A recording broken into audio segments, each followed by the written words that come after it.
Hello students, welcome to another video. आज के video में हम लोग डिस्कस करेंगे एक पोएम को जिसका नाम है my mind to me a kingdom. इसका हम एनालिसिस करेंगे। इस पोएम को लिखा था सर एडवर्ड डायर ने 1588 में। इसको लिखा भी 1588 में गया था और पब्लिश भी तभी कराया गया था। इसके राइटर का नेम आपने याद रखना है, सर एडवर्ड डायर। तो चलिए स्टार्ट करते हैं इस पोएम का एनालिसिस। उससे पहले आप लोग चैनल को यहाँ पर ही सब्सक्राइब कर दो। The poem is a reflection on the power and autonomy of human minds. Autonomy को अगर मैं ऑटोनॉमी के बारे में अगर मैं आप लोगों को बताऊं तो यहाँ पर हम कह सकते हैं freedom of human minds. Power and freedom of human minds का रिफ्लेक्शन है ये पोएम। इसका फर्स्ट स्टैंजा अगर हम देखें, मैं इसके स्टैंजास को कोई एक्सप्लेन नहीं करने वाली, लेकिन मैं फर्स्ट स्टैंजा थोड़ा सा बताना चाह रही हूँ। My mind to me a kingdom is such perfect joy, serene I find, that I excel all other blessed, which God or nature hath assigned. Though much I want that most would have, yet still my mind forbids to crave. यहाँ पर जो writer है वो ये कह रहे हैं कि मेरा जो दिमाग है ना, वो कोई बहुत बड़ा किंगडम है, जैसे बहुत बड़ी कोई रियासत है जिसको सब कुछ दिया गया है। गॉड ने उसको नेचर दी है, जो उसको बहुत कुछ देती है। गॉड ने उसको बहुत कुछ दिया है, हर ब्लेसिंग दी है, लेकिन फिर भी मेरा जो माइंड है वो इन सबसे पीछे हटकर वो और ज्यादा क्रेव करता है कि उसके पास और ज्यादा कुछ हो। ठीक है, तो ये थी इसकी फर्स्ट स्टैंजा की थोड़ी सी एक्सप्लेनेशन। आगे देखते हैं।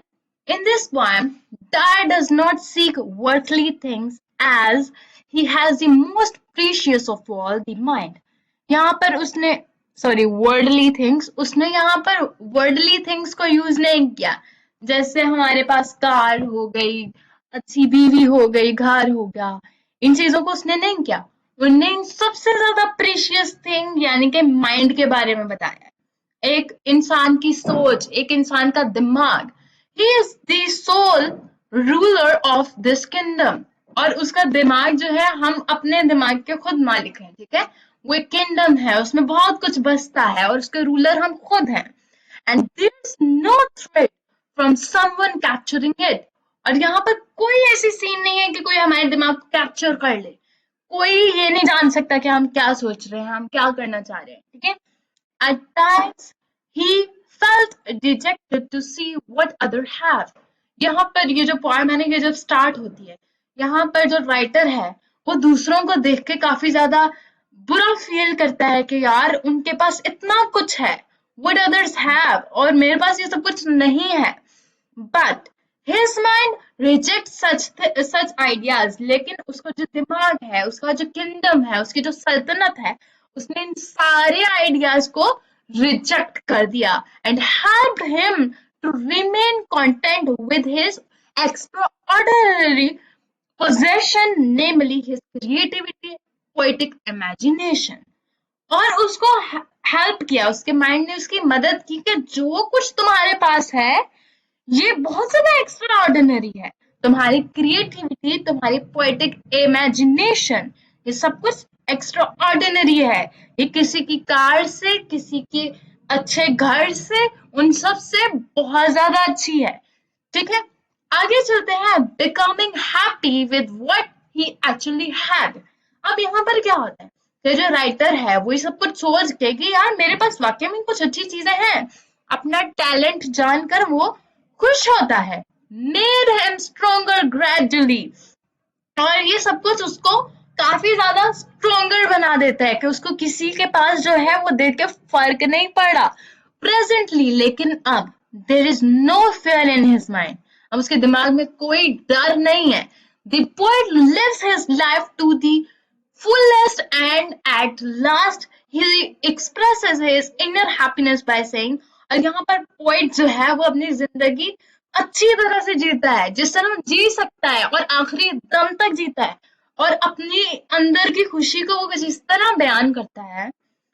Thus do I live, thus will I would all did so as well as I. मैंने सब कुछ कर लिया है जो मैं करना चाहता था, और मैंने जितने अच्छे से मैं कर सकता था मैंने उतने अच्छे से किया। मैंने अपनी जिंदगी बहुत अच्छे से जी ली है, और जितनी रहती है वो भी मैं बहुत अच्छे से जीऊंगा। ये अपनी वो लाइन्स में डिस्क्राइब कर रहा है अपनी हैप्पीनेस।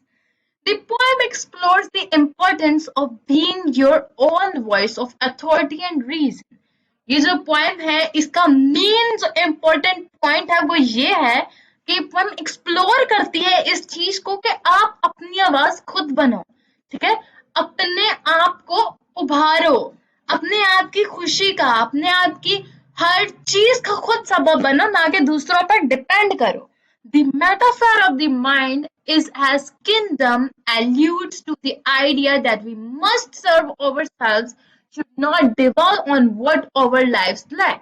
हम अपने आप को, यहाँ पर जो मेटाफर यूज किया गया है किंगडम का, इसका मतलब ये है कि हमें अपने आप को हर चीज खुद से मतलब देनी चाहिए, ठीक है।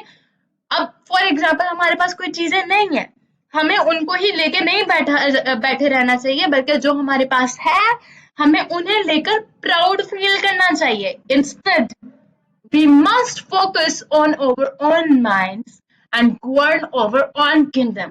और यहाँ पर लास्ट पर वो ये भी कह रहे हैं कि ये लास्ट नहीं है, बल्कि लास्ट पर वो ये भी कह रहे हैं कि हमें अपने माइंड्स पर अपना फोकस रखना चाहिए, ना कि दूसरों पर, और अपने किंगडम को खुद गवर्न करना चाहिए, ना कि दूसरों के किंगडम्स को खराब देखकर अपने को बर्बाद करें। Dyer's use of regular rhyme and meter achieves a sense of certainty and a togetherness. यहाँ पर क्या है, डायर ने यूज किया रेगुलर राइम और मीटर को ताकि वो अचीव कर सके sense of certainty and togetherness को, ठीक है। Thus could reflect the narrator's soundness of mind. ये narrator के mind की soundness को भी describe कर रहा है। He has used rhyme and meter to place emphasis on the importance of listening on your own voice. To your own voice. और इन्हें rhyme और meter को कुछ इस तरह से use किया है कि हम अपनी अंदर की आवाज को, उसकी importance को, उसको समझने को अच्छे से जान सके। The idea that the materialism of princely pomp and wealthy store is not something that we should strive to achieve also examined. और यहाँ पर मटेरियलिज्म यानी कि हम चीजों के पीछे जो भागते हैं, यानी कि प्रिंसली पॉम्प और वेल्दी स्टोर अगर हमारे पास होगा तो इन चीजों के पीछे नहीं भागना, ठीक है। Instead of being a thrill to these meaningless notions, ये सारी चीजें meaningless है। We must understand that it is the mind that does for all, और यहाँ पर एक ही दिमाग है जो हर चीज पर हावी है। This further alludes to Dyer's message that we create our own happiness internally by appreciating what we already have. और यहाँ पर इस पोएम का मेन मैसेज जो डायर्स हमें देना चाह रहे हैं वो यही कि हम अपनी हैप्पीनेस को खुद से क्रिएट करें और अप्रिशिएट करें हर उस चीज को जो हमारे पास